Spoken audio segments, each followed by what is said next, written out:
lo que quiero que recuerden y lo más actualizado, o sea, cuáles son realmente las pruebas que se están utilizando actualmente. Y puedes empezar a leer, Estefanía. Sí, doctora. Buenas tardes. Buenas tardes. Objetivos: proporcionar opciones informadas a las parejas con riesgo de tener hijos con alguna anormalidad, proporcionar confianza y disminuir la ansiedad entre grupos de riesgo. Gracias. Entonces, ¿qué más objetivos tiene? Primero, también permitir la opción de un manejo apropiado para impedir el nacimiento de un niño con alguna alteración y también la capacidad de un tratamiento. Hay capacidad de tratamiento prenatal en algunos fetos, aunque a veces pues es hacer el diagnóstico y ya cuando nazca inmediatamente operar o la conducta que se necesite. Ahora, con respecto a esto de permitir la opción de un manejo apropiado, a veces se puede hacer un diagnóstico prenatal, sobre todo de malformaciones estructurales, que cuando nazca el bebé no va a sobrevivir. Entonces, en estos casos dijéramos, la toma de decisiones es menos difícil que cuando son bebés que tienen posibilidades de vivir. Entonces, ahorita vamos a ir viendo cómo en Oaxaca tenemos una legislación muy moderna. Desde que yo llegué a vivir a Oaxaca, me asombré porque es muy accesible, cosa que en otros estados no hay. Entonces se le permite interrupción del embarazo cuando hay acráneas, por ejemplo, o cuando hay malformaciones que impiden la sobrevida del bebé. Entonces, trisomías 13, 18. Entonces, sí se permite, pero siempre en un marco legal y ético. También depende de la familia, ¿no? Si la familia no desea la interrupción, no se va a hacer. Y vamos a ver entonces cuáles métodos de diagnóstico tenemos. Y vamos a empezar a ver que se pueden dividir en no invasivos y en invasivos. Entonces, ¿puedes leer, Nadia Jocelyn? Sí, doctora. Métodos de diagnóstico prenatal no invasivos: alfa-fetoproteína sérica, triple marcador, cuádruple marcador sérico materno, dúo test, doble marcador combinado, ultrasonido y células fetales en sangre materna. Gracias. Vamos a hablar brevemente de cada uno de estos. Y todos estos tenemos que entenderlos como tamizajes, o sea, es un tamizaje. Acuérdense que tamizaje quiere decir hacer algún estudio, pero no es 100% de seguridad. Sí, el tamizaje aborda muchas enfermedades, pero no es así como 100% seguro cada uno de estos. Nos da un porcentaje de probabilidades nada más. Y vamos a empezar a ver las primeras estudios que se hicieron fue con una sustancia. Se descubrió que el feto forma proteínas que se van a la sangre materna y ahí al tomarle una muestra a la mamá podemos, se mete en un software, es un programa en computación en que se meten datos de la mamá, edad gestacional, peso y talla, edad de la mamá, índice de masa corporal, y se mete y ahí se tamiza, ¿verdad? Todos lo que debe de estar a esa semana, lo que se considera normal, pero en cada condición individual, sobre todo de peso, de la mamá, de peso y de edad. También algo bien importante antes de que empecemos es que estos estudios se deben de hacer con edad materna menor a 38 años. Si ya tiene más de 40, se debe de hacer los estudios invasivos.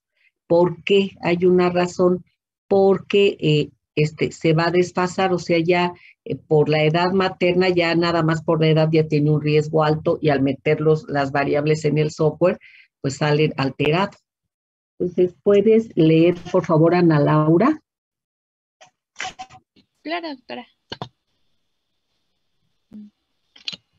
Edad materna, menor de 38 años. Edad gestacional de 16 a 19 semanas. Alfa-fetoproteína, gonadotropina coriónica, hormona gonadotropina coriónica humana, fracción beta, estriol no conjugado, UE3.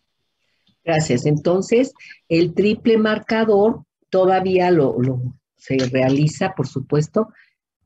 Se hace en edad gestacional de 16 a 19 semanas y va a tomar en cuenta estas tres sustancias, que la forma el feto, igual la gonadotropina coriónica, igual el estriol. O sea, pasan del feto a la sangre materna y ahí las vamos a tomar, de ahí se van a detectar. ¿Puedes leer Rosario Saraí? Sí, doctora.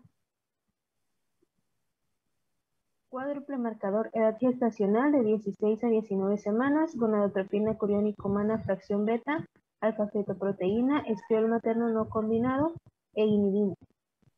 Gracias. Entonces es idéntico al triple marcador, nada más tiene extra inhibina.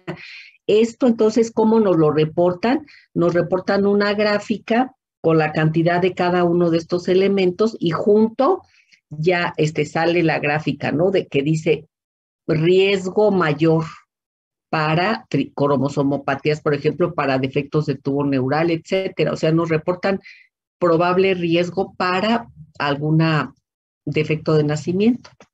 Pero acuérdense que no es 100% seguro. De ahí tenemos, si sale alterado, hay que ir a los invasivos. Y este es el que se está haciendo mayormente las últimas fechas y es el más seguro. Y vean que tiene la ventaja de que tiene una edad gestacional más temprana de 11 a 13 semanas. Y lo que toma es nada más dos elementos, que es la gonadotropina coriónica fracción beta, PAP-A, más el ultrasonido estructural, porque como vamos a ver más adelante, el ultrasonido ha mejorado en los últimos años muchísimo. Entonces ya inclusive los médicos que hacen especialidad en diagnóstico por imagen, pues ya hacen ultrasonido, rayos X, etcétera, ¿no? Todo lo que es tipo de diagnóstico. Y hacemos, en el hospital, pues no tenemos estos estudios se hacen solo a nivel particular, no los hace el hospital, desgraciadamente. Pero lo que hacemos es el ultrasonido y con ese ultrasonido pues se detectan muchas malformaciones, muchas, y en últimas fechas pues cada vez más. Entonces incluye el ultrasonido más estas dos fracciones. ¿Puedes leer Marcos?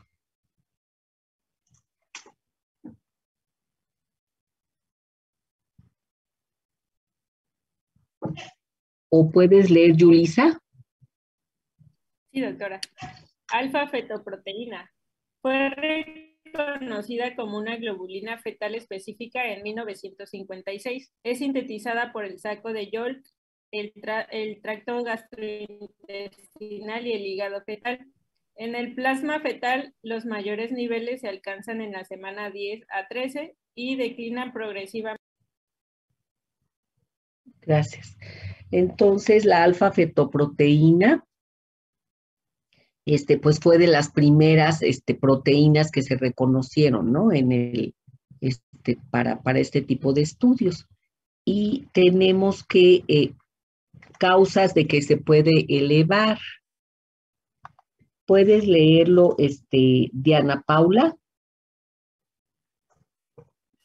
Causas de elevación. Edad gestacional mayor a la calculada, espina bífida, anencefalia, defectos congénitos de la piel, defectos de la pared abdominal y croma quístico. Gracias. Entonces, todos los defectos que tengan que ver con defectos de piel o de falta de continuidad de la piel, nos van a elevar la alfa-fetoproteína. Entonces, entre estos están todos los que acaban de leer. Y otras causas de elevación, ¿puedes leer, Alejandra? Sí, doctora, me voy. Causas de elevación. Anormalidades renales, osteogénesis imperfecta, oligohidraminos, gestión múltiple y peso materno bajo. Oligohidramios. Es todos estos elevan, ¿no? Elevan entonces nosotros, por ejemplo, si tenemos podemos tener una prueba triple, cuádruple, que nos diga alterada porque está alta la alfa-fetoproteína, pero no nos dice exactamente por qué. Entonces ya con el ultrasonido y otros estudios, pues ya determinamos por qué, ¿verdad? Haciendo otros estudios. Y las causas de disminución, Cassandra, ¿puedes leer? Sí, doctora. Causa de disminución, edad gestacional menor a la reportada, trisomías cromosómicas, mola hidatidiforme, muerte fetal, peso materno aumentado. La mola hidatidiforme es una degeneración de las vellosidades coriales. Ya no hay embrión y se desarrolla la placenta enorme. Luego lo van a ver también en ginecología, pero es también tiene que ver con un defecto cromosómico muchas veces, ¿eh? Y todas estas entonces son causa de disminución. Ahora, lo que nosotros tenemos más a la mano en nuestro estado y en el hospital civil, pues es el ultrasonido. ¿Puedes leer, Mestli? Sí, doctora. Ultrasonido es un estudio no invasivo y que en los últimos años se ha perfeccionado significativamente. Aunque las ondas ultrasonográficas pueden tener efectos sutiles en los tejidos humanos, hasta el momento no se ha confirmado ningún efecto nocivo. Solo 1/3 dan datos en los realizados en el primer trimestre. Gracias. Entonces, bueno, en el primer trimestre, a menos de que sea un defecto demasiado enorme, lo vamos a ver, pero la mayoría lo vemos nosotros en el hospital, pues en pacientes de segundo trimestre y tercer trimestre, y a veces es bien difícil, porque a veces se detecta, por ejemplo, la hidrocefalia, que es pues por multifactorial, ¿no? A veces porque tiene tapado los agujeros de Luschka y Mayendi, o porque está inflamado alguna parte de donde está todo el paso de este líquido cefalorraquídeo, pero tiene de verdad mal pronóstico. Tiene de verdad 50% de complicaciones, pero si nace el bebé hay que ponerle su válvula, etcétera. Y la gran mayoría de las hidrocefalias las vemos en el último trimestre. Entonces, es importante hacer el diagnóstico para que estemos preparados, ¿no? Con el neurocirujano. También sí tenemos que hablar mucho de la bioética, mucho, porque a veces en el hospital nos encontramos con que se diagnostica una hidrocefalia en el último trimestre, una hidrocefalia severa, ¿no? Entonces ya se mete a la paciente, no, pues ya interrúmpale el embarazo, ¿no? Eso está de veras totalmente prohibido, está muy mal. Es quitarle posibilidades de vivir al feto. El feto ya es viable, sobre todo después de la semana 28. Entonces, interrumpir el embarazo, pues es un crimen totalmente, porque el niño sí tiene expectativas con complicaciones, pero se puede operar. No es posible que a veces, si no hay buenos criterios, se toman muy malas decisiones. A veces, pues llegan de los centros de salud y ya, indicación de que se interrumpa. Pues no, claro que no. No es posible. Sabemos que tiene mal pronóstico muchas veces, pero hay que ver a qué edad gestacional estamos hablando. Y aquí es importante, Pedro Sergio, ¿puedes leer?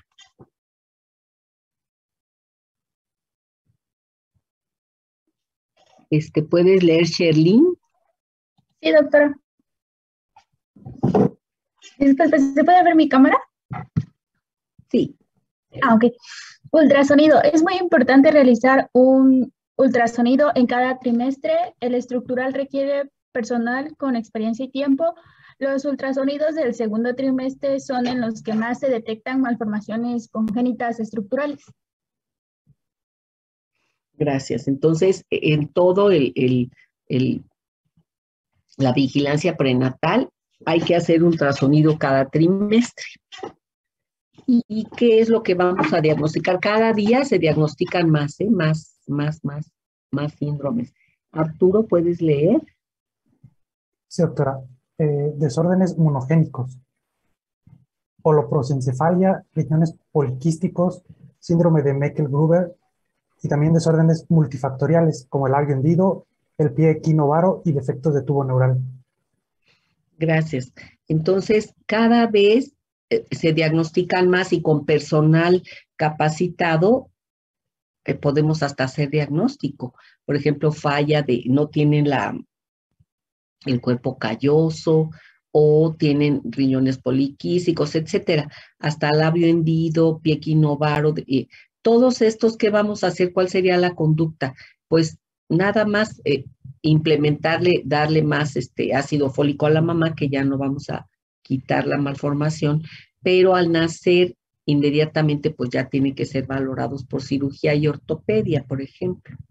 Si son defectos de tubo neural muy severos, por ejemplo acránea, tenemos que valorar a qué semana también lo estamos viendo y si es posible interrumpir el embarazo siempre y cuando la pareja esté de acuerdo, sobre todo la mujer embarazada.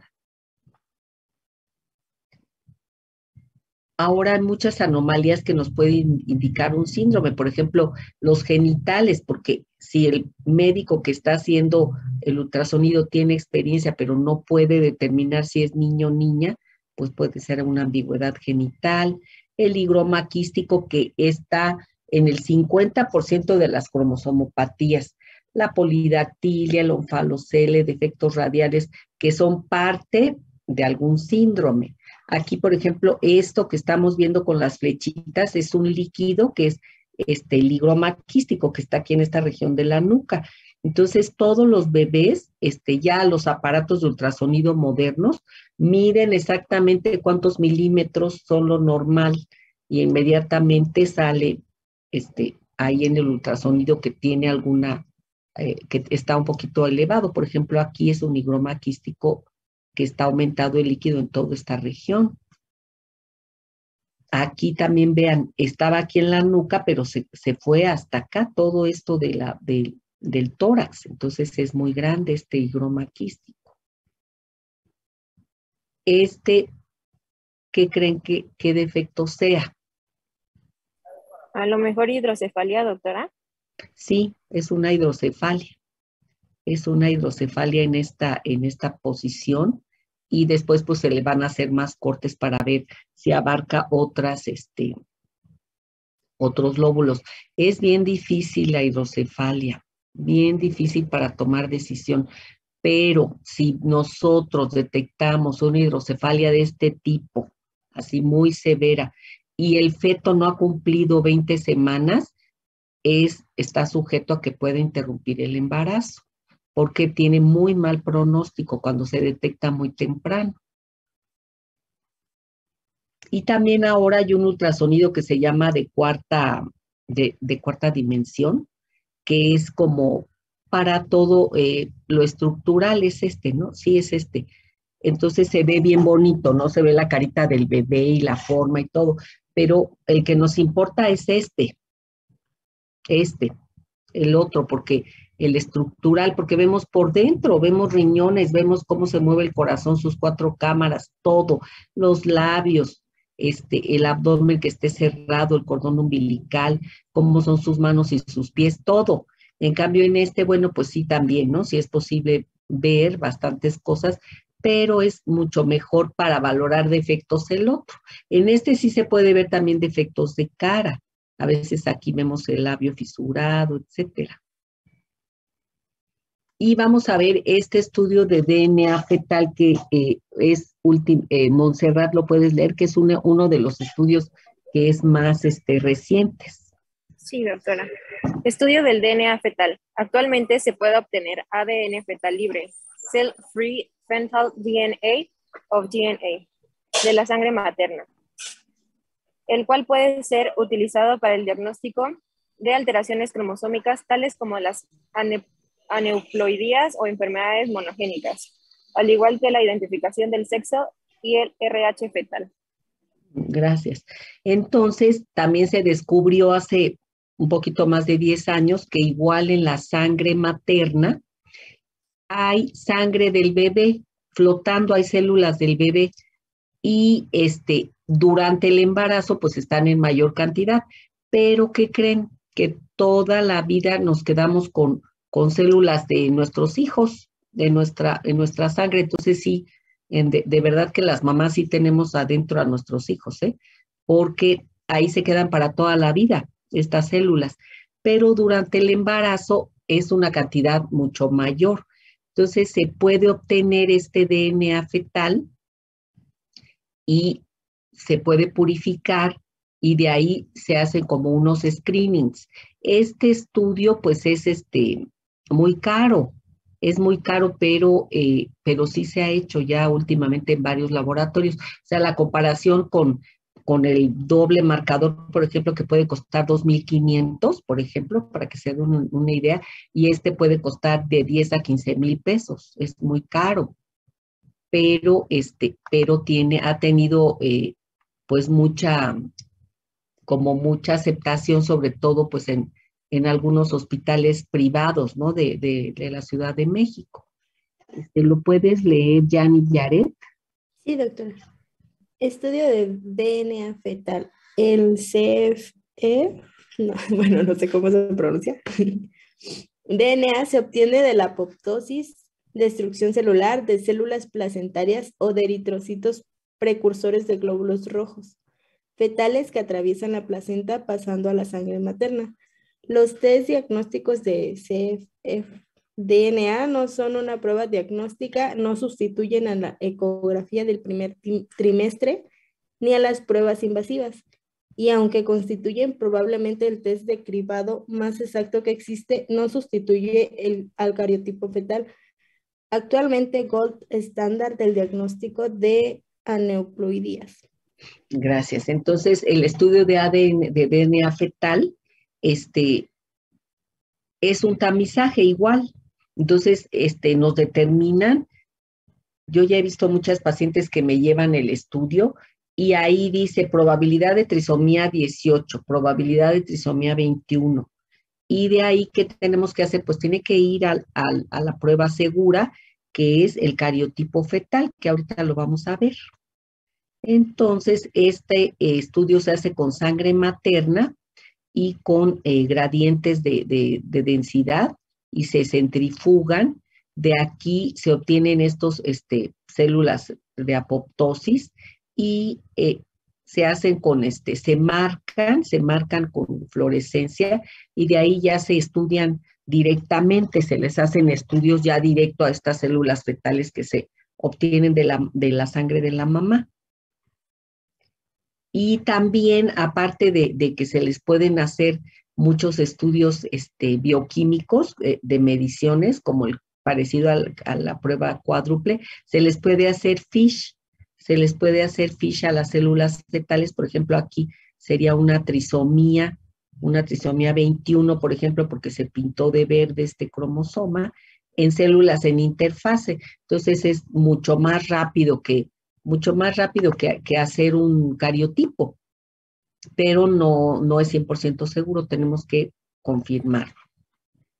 Y los métodos de diagnóstico invasivos, vamos a ver cuáles son: la amniocentesis, la muestra de vellosidades coriales, cordocentesis y diagnóstico genético de preimplantación.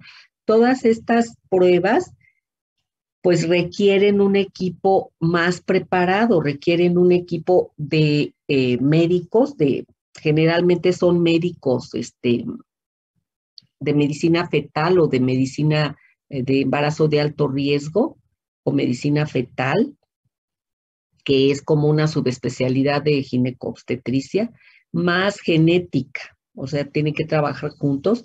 Entonces, es hacerle cariotipo y estudio bioquímico a los amniocitos o a las vellosidades coriales o picar directamente el cordón para tomar células. Lo que queremos son células del feto.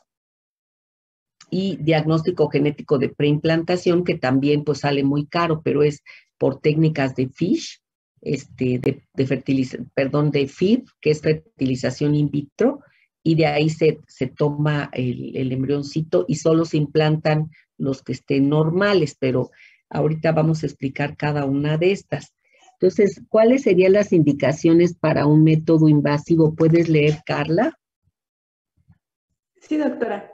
Las indicaciones para método invasivo: edad materna avanzada, niño previo con una anormalidad cromosómica de novo, presencia de anormalidades estructurales en alguno de los padres, historia familiar de algún desorden genético. Gracias. Entonces, edad materna de más de 40 años. Y todas estas alteraciones, aunque sepamos, por ejemplo, aquí tuvo una trisomía 21, bueno, sabemos que el riesgo es muy bajo de que se vuelva a repetir, a menos de que la edad materna sea más de 40, ¿no? Pero también si vemos que los papás tenían una translocación, pues hay que hacerlo, hay que hacer el método invasivo. O cuando hay enfermedad genética, porque hay posibilidades de hacer estudio directo. Entonces, otras historias, pues, otras causas, pues son padecimientos, por ejemplo, ligados al X, por ejemplo, una distrofia muscular de Duchenne, enfermedades muy graves que no queremos que se repitan, de riesgo de defectos de cierre de tubo neural, y cuando todos los que hicimos, y ya hicimos antes algún estudio de tamizaje salió alterado, nos tenemos que venir a estos. Ahora, fíjense que cada país tiene como sus estudios como predilectos o que se han desarrollado más. En nuestro país es la amniocentesis. Hay muchos hospitales que ya tienen la técnica, privados y públicos, más privados, por supuesto. Y hay países como India y China que son expertos en vellosidades coriales, que es más temprano el estudio. Entonces, aquí tenemos que hacer una punción a través del abdomen, picar la bolsa amniótica y sacar líquido. La edad de 15 a 22 semanas. Aquí se mete esta jeringa, que es una jeringa muy grande, con guía de ultrasonido, para que no vayamos a picar al feto. De aquí primero se toman 5 mililitros y se desechan, y luego se toman 20 mililitros. Decimos, ay, pues es mucho, pero no, porque se vuelve a formar. Y en manos expertas se sella esta bolsa, se pica, pero se vuelve a sellar. Se deja la paciente como unas 3 horas en reposo, nada más. Y estas células son células del bebé que están flotando, células de la piel del bebé o células aquí de la bolsa amniótica que son fetales. Estas células se ponen en una cajita de Petri y se hace el mismo procedimiento de cariotipo más estudios bioquímicos. Y aquí vemos cómo se vuelve a hacer, se pica. Aquí está mal esto, por ejemplo, no se debe de picar la placenta, va a salir mucha sangre. Debe de ser por un espacio que no esté la placenta. Y se llama estándar de oro. En caso de sospecha de aneuploidía o un estudio prenatal previo anormal, hay que hacer amniocentesis. Y la biopsia de vellosidades coriales, pues tiene la ventaja de que si en caso de que sea algo grave, se puede terminar el embarazo a una edad más temprana. Pero las desventajas son que cada país debe de tener sus experiencias. Tiene un riesgo mayor de infección si se toma a través de la vagina. Y la edad gestacional, pues, si se fijan, es más temprana que la amniocentesis. Pero en nuestro país tenemos más experiencia con la amniocentesis. Hacemos estudio de vellosidades coriales, inclusive hicimos un estudio en el hospital, pero de abortos espontáneos. O sea, ahí obteníamos el embrioncito con su mini placenta y ahí hacemos el estudio de vellosidades coriales. O sea, en realidad no sería tan difícil hacerlo. Y aquí se puede hacer a través de la vagina y tomamos un poquito de vellosidades o directamente sobre la placenta con mucho cuidado porque pues ahí sí hay riesgo de sangrar. ¿Puedes leer, Sara Guadalupe? Diagnóstico preimplantación. Se inició en 1989 y la técnica más utilizada es la biopsia embrionaria de 1 o 2 células. Se ha utilizado en el diagnóstico de defectos en un solo gen, aneuploidías y translocaciones cromosómicas. Gracias. Entonces, el diagnóstico preimplantación, miren lo que es, primero es una técnica de fertilización in vitro, en la cual la mujer se somete a muchos procedimientos para que ovule muchos ovulitos, muchos, se le pone muchas hormonas. De ahí se sacan los ovocitos y se fecundan en probeta, o sea, in vitro. Por eso se llama fertilización in vitro. Y esos embrioncitos que ya se crean, en etapa de mórula se le toma una sola blastómera que se vuelve a recuperar, no pasa nada. Y a esta blastómera se le estudia cromosomas, estudio bioquímico, si es, por ejemplo, distrofia muscular de Duchenne, si es una enfermedad neurodegenerativa grave que ya tuvieron los papás, o sea, todo lo que ya hay de una batería enorme que ya tenemos de estudios moleculares, pues se le puede hacer aquí y solo se implantan los embriones normales. Ahora, como ustedes se podrían dar cuenta, nada es perfecto, tiene muchas imperfecciones porque la naturaleza sabe, a veces ni siquiera se implantan los embriones, ¿no? Pero aparte, pues los costos son muy caros. Y se pueden estudiar, por ejemplo, aquí fue talasemia y se le hizo con PCR, pero hay muchos estudios moleculares para estas celulitas. Y se van a implantar solamente los embriones que no tengan la enfermedad, ese es el objetivo. Sobre todo con enfermedades que son graves, que se va a morir este bebé. Ay, pues ya acabamos. ¿Tienen alguna pregunta o alguna duda?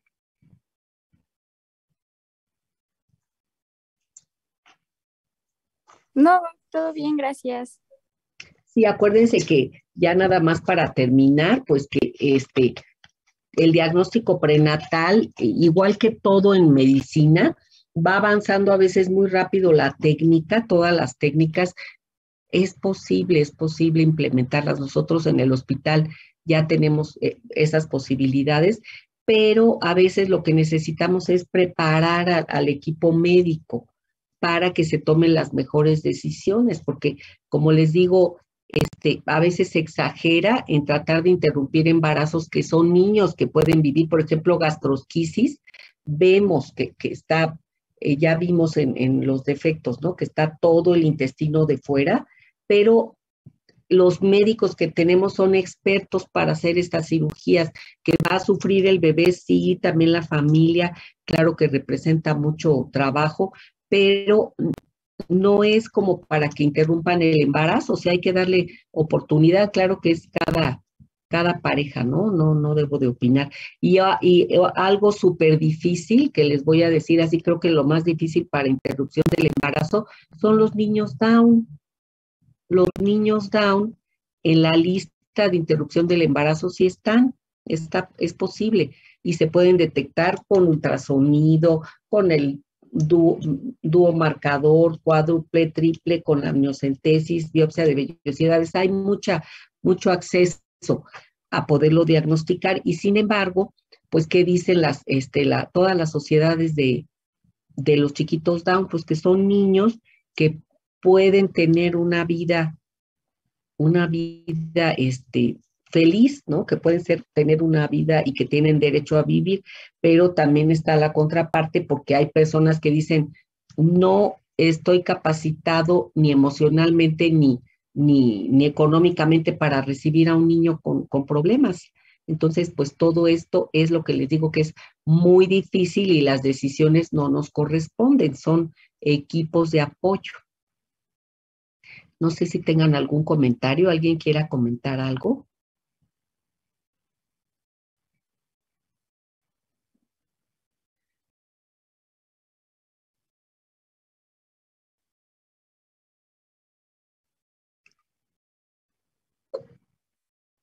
¿Cuál? ¿El síndrome de Down?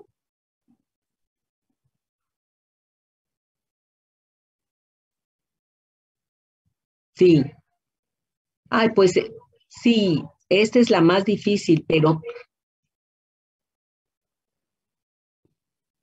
el síndrome de Down es primer lugar, pero es que es igual en todo el mundo. Pero todas son súper difíciles, todas, de verdad a veces tenemos foros de interrupción del embarazo, y hay personas que dicen, ¿y quién decide quién vive y quién no? ¿No? ¿Quién decide si el niño sufre o no? ¿O quién decide si va a ser feliz o no? Entonces, porque a veces decimos, no, pues pobre bebé, ¿no? Con una enfermedad neurodegenerativa, pues mejor que se interrumpa. Pero todas las decisiones son bien difíciles, pero hay unas mucho más fáciles, trisomía 13, 18, que se van a morir muy pronto, una cardiopatía compleja, o sea, cuando son malformaciones en que se va a morir muy pronto, pues es menos difícil. Ya se acabó mi tiempo, pero les voy a dar clase la próxima semana, por favor, mañana no va a haber clase. Ok, doctora, muchas gracias. Gracias a todos. Gracias, doctora. Gracias, doctora. Cuídese. Gracias, hasta mañana, hasta el martes. Gracias.